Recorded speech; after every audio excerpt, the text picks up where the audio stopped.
Assalamualaikum warahmatullahi wabarakatuh. Kali ini saya akan membuat kampanye praktik baik untuk memenuhi ujian akhir semester.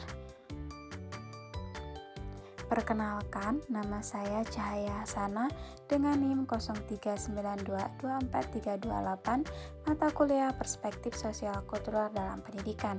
Di sini saya akan menerapkan scaffolding pada Zone of Development atau ZBD dalam pembelajaran Bahasa Indonesia peserta didik kelas 3 di SDN Julang, Bogor.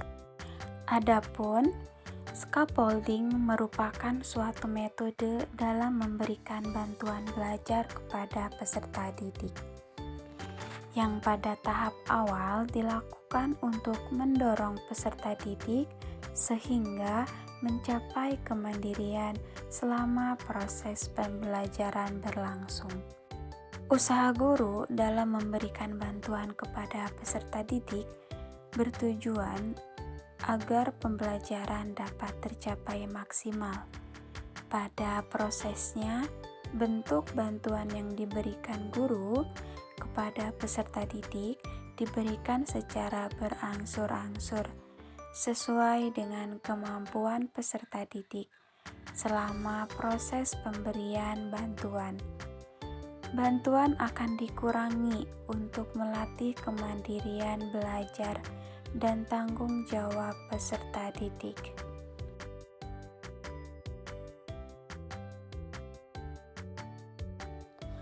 Zone of Proximal Development atau ZBD adalah jarak antara kemampuan siswa untuk melakukan tugas di sekolah bimbingan orang dewasa dan atau dengan kolaborasi teman sebaya dalam pemecahan masalah secara mandiri sesuai kemampuan siswa. Dalam definisi di atas, batas bawah dari Zone of Proximal Development atau ZBD adalah tingkat keahlian yang dimiliki anak yang bekerja secara mandiri atau perkembangan aktual. Batas atas adalah di tingkat tanggung jawab tambahan yang dapat diterima oleh anak dengan bantuan seorang instruktur atau taraf perkembangan potensial.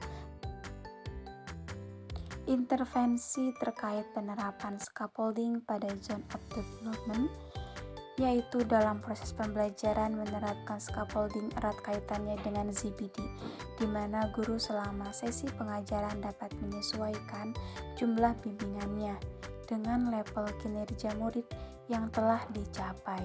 Scaffolding sendiri diberikan saat pada siswa melakukan kegiatan diskusi. Guru dapat berkeliling pada setiap kelompok untuk mengkonfirmasi apa yang telah mereka kerjakan selama diskusi dan menanyakan kesulitan apa saja yang mereka dapatkan.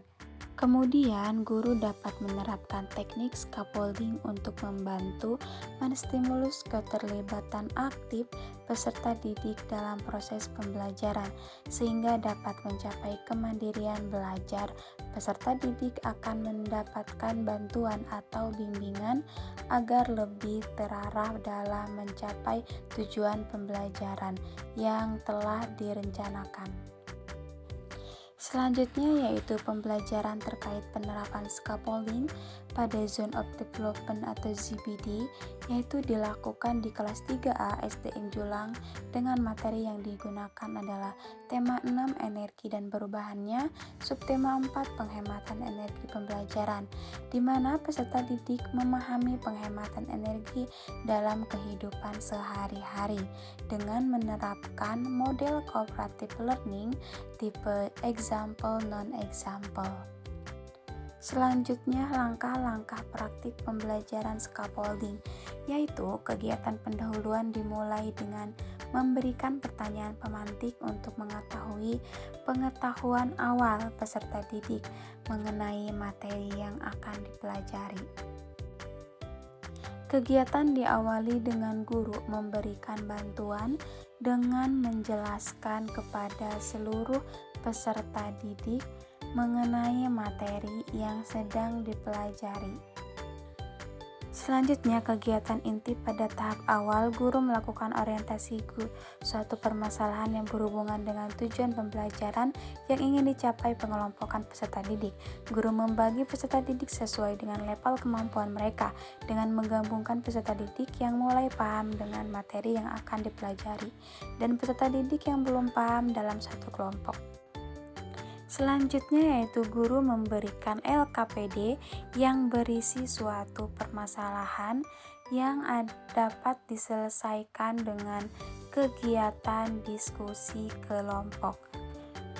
Selama proses diskusi, guru akan berkeliling mengunjungi setiap kelompok dan memberikan bimbingan sesuai dengan perkembangan proksimal masing-masing kelompok dengan gaya belajar mereka masing-masing selama proses diskusi berlangsung. Selanjutnya yaitu peserta didik yang mengalami kesulitan pada tahap ini akan diberikan bimbingan lebih dari peserta didik yang telah memahami penghematan energi.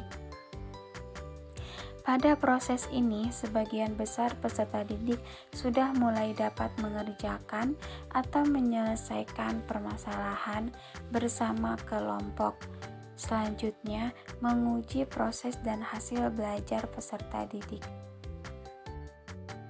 Selanjutnya, setelah berhasil menyelesaikan diskusi secara berkelompok dengan bimbingan guru, pada tahap akhir setiap kelompok diberikan kesempatan untuk mempresentasikan hasil diskusi mereka.